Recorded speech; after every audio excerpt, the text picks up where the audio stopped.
ছোট্ট কয়েকটা প্রশ্ন সংক্ষেপে জবাব দেবেন, বোধহয় বেশি নাই। এক হচ্ছে, আপনি বলছেন যে বাংলাদেশে 90% মানুষ মুসলমান, সেই জন্য রাষ্ট্রধর্ম ইসলাম থাকাটা স্বাভাবিক। আপনি আমাকে বলেন পৃথিবীর কয়টা মুসলিম দেশে রাষ্ট্রধর্ম হিসাবে ইসলাম সংবিধানে বা আইনে আছে? এক।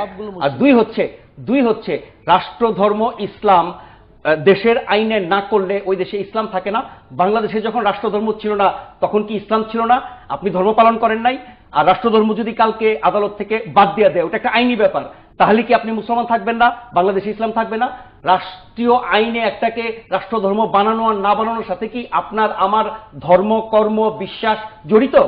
আর শেষ কথা হচ্ছে, এরশাদের মতো একটা মানে কি বলে স্বৈরাচার এবং গণদুশ্মন, সে একটা মতলব থেকে রাষ্ট্রধর্ম ইসলাম বানিয়েছিল।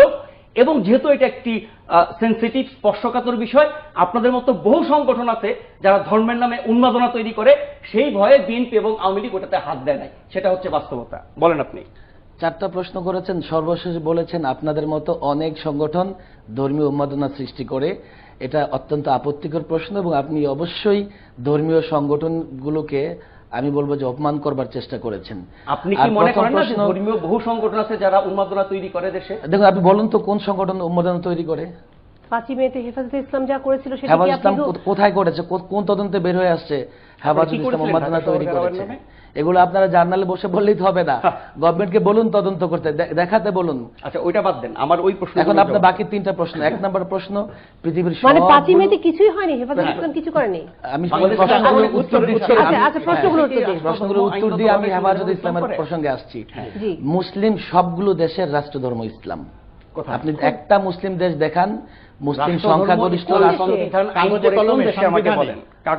না না কাগজে কলমে সবগুলো দেশেই, আপনার মধ্যপ্রাচ্যে। আচ্ছা, আপনি দেখেন সৌদি আরব থেকে শুরু করে আরব আমিরাত, কাতার, কুয়েত, ওমান এবং আফ্রিকার যে মরক্কো, আলজেরিয়া, সবগুলো দেশের রাষ্ট্রধর্ম ইসলাম।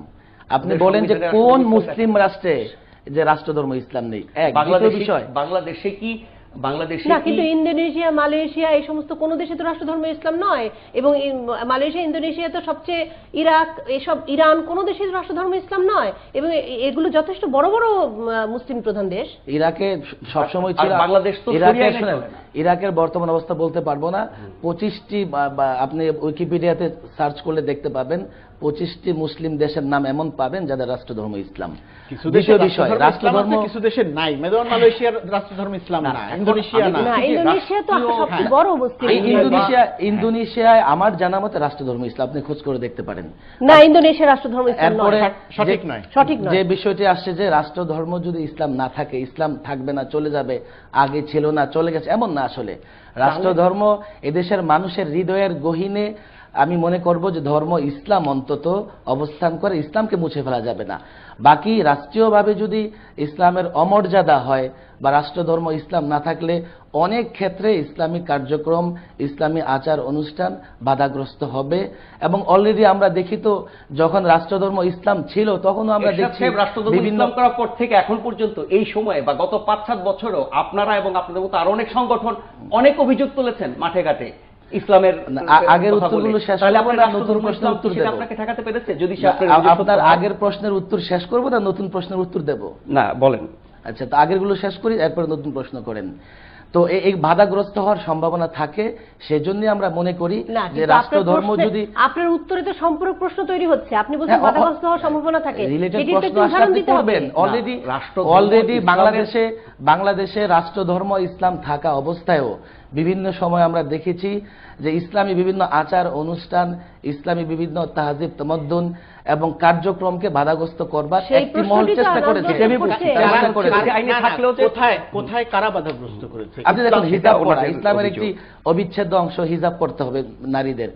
আপনি দেখেন যে অনেক জায়গায় নারীরা হিজাব পড়লে ইউনিভার্সিটি কেউ যদি না পড়ে না, কেউ যদি না পড়ে, আমার একটা প্রশ্ন, বাংলাদেশ কি শরিয়া আইনে চলে? কেউ যদি না পড়ে তাহলে আপনারা তাকে কি করবেন? না, আমরা বাধ্য করব না। ইসলাম মানতে কাউকে বাধ্য করবার মতো ইসলামী নেই, কিন্তু কেউ যদি ইসলাম পালন করতে চায় তাকে অবশ্যই ইসলাম পালন করতে দিতে হবে। যে কেউই, না, না, স্বাধীন হ্যাঁ, দেশে যে কেউ, কিন্তু আমরা দেখছি যে আপনি অনেকে যেমন ইসলাম পালন বাধা করতে দিতে পারেন চায় না, না, আপনি আবার বাধাগ্রস্ত বাধ্য করার করতে চেষ্টা পারেন। করা না, হচ্ছে, কিন্তু কোথায় বাধা বাধাগ্রস্ত দেওয়া হওয়ার হচ্ছে? চেষ্টা এই করা বাধাই বা হচ্ছে। কোথায় দেওয়া হচ্ছে? বাধা দেওয়ার যে কথা বলছেন আপনি, সেটি বিচ্ছিন্নভাবে কোথাও একটি ঘটনা ঘটতে পারে, আমার জানা মতে নাই, কিন্তু সেটি বাংলাদেশে ইসলামকেও পালন করতে চাইছে। আমি ইসলাম পালন করতে চাইছি, ধর্ম পালন করতে চাইছি, আমার বাবা মা ধর্ম পালন করতে চাইছে, পালন করতে পারছে না, বাংলাদেশে এরকম ঘটনা কোথাও কোনো জায়গাতে আর ঘটে না, না। রাষ্ট্রধর্ম ইসলাম যেখানে থাকা ঘটেছে, অবস্থায় তো ধর্মের যেখানে বাধা ঘটেছে, হচ্ছে। যেখানে ঘটেছে তাহলে সেটি না অধিকাংশ থাকলে- জায়গাতে, অধিকাংশ জায়গাতে মানে ইসলামী নাম ধারণ করা কিছু সংগঠন, আপনারা একটু আগে যেরকম আপনারা বললেন যে আমি মুসলিম নই,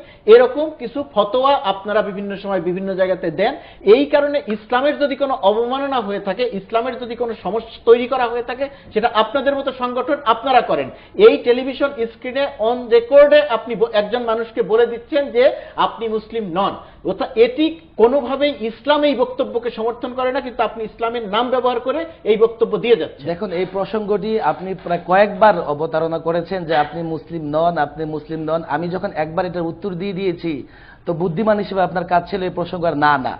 তারপর আমি আমি ক্লিয়ারলি আমার মতামত বলছি, দিয়েছি। আমি তারপর ক্লিয়ারলি বলছি, আপনি যখন এই কথা বলছেন যে আপনি মুসলিম নন, আমি কথা বলছি, আমি সর্বশেষ উত্তর দিচ্ছি, আপনি ইচ্ছে করলে এরপর তসবিহা তিনি 100 বার জপেন। আচ্ছা, আমি আমার একটু কথা মৌলানা পূর্ণাঙ্গ মুফতি- রূপে আপনি আমি শুনেননি, একটু মৌলানা মুফতি আমার শাহাদাত কথা হোসেন- আপনি পূর্ণাঙ্গ রূপে শুনেননি, যার জন্য আপনার এই ধরনের সন্দেহ জি, হচ্ছে। জি, মৌলানা এরপরে মুফতি- আমি আমার আগের প্রশ্নগুলোর উত্তর না, কে দিবে? আমি চলে যাব না দিয়ে। প্রশ্নগুলোর উত্তর আপনি দিয়েছেন। মৌলানা মুফতি শাহাদাত হোসেন, আমার হাতে সময় নেই, আমি একটু তথ্যগত কিছু বিভ্রাট ধরিয়ে দিচ্ছি। ইন্দোনেশিয়ার উইকিপিডিয়া অনুযায়ী ইন্দোনেশিয়া হচ্ছে একটি সেকুলার স্টেট, এবং মরক্কো আমাদের হাতে আছে রিলিজিয়ন ইন্দোনেশিয়া কনস্টিটিউশনালি আর সেকুলার স্টেট, এবং মরক্কো সহ অন্যান্য যে দেশের কথা বলেন, আলজেরিয়া, সেগুলো সবকটার কোনোটিতেই রাষ্ট্রধর্ম ইসলাম নেই। না, সবকটার আপনি আচ্ছা আমার কটা আছে সামনে- সেটা বলেন, আমরা কটা আছে দেখতে- সেটা বলেন। আমি দেখতে পাচ্ছি আমার সামনে খোলা আছে, ইয়েটি খোলা আছে, উইকিপিডিয়ার কিছু দেশের নিশ্চয়ই আছে, পর্দা- মধ্যপ্রাচ্যের আমি তো কিছু দেশের আমি তো নিশ্চয়ই আছে। আপনাদেরকে দেখতে কিন্তু উনি পাচ্ছি না, যে সব উইকিপিডিয়ায় দেশগুলোর নাম যদি উল্লেখ আপনি করেছেন, হারে সেই বলে দেশগুলো ফেলছেন, নাই। আমি তো আপনাদেরকে দেশগুলো দেখতে নেই। পাচ্ছি না, বা আপনারা হয়তো আমাকে দেখতে আমাদের পাচ্ছেন। দর্শকরা দেখতে পাচ্ছেন উইকিপিডিয়ার আমি দেখতে একটি পাচ্ছি না। পর্দা খোলা আছে এবং সেটি স্পষ্ট আমি দেখা আসার যাচ্ছে। সময় সার্চ করে আসছি, আমার নজরে যা আসছে সেখানে আমি না, না, আমার- 25টির মতো মুসলিম দেশ এমন গণনা করতে সক্ষম হয়েছি যেখানে রাষ্ট্রধর্ম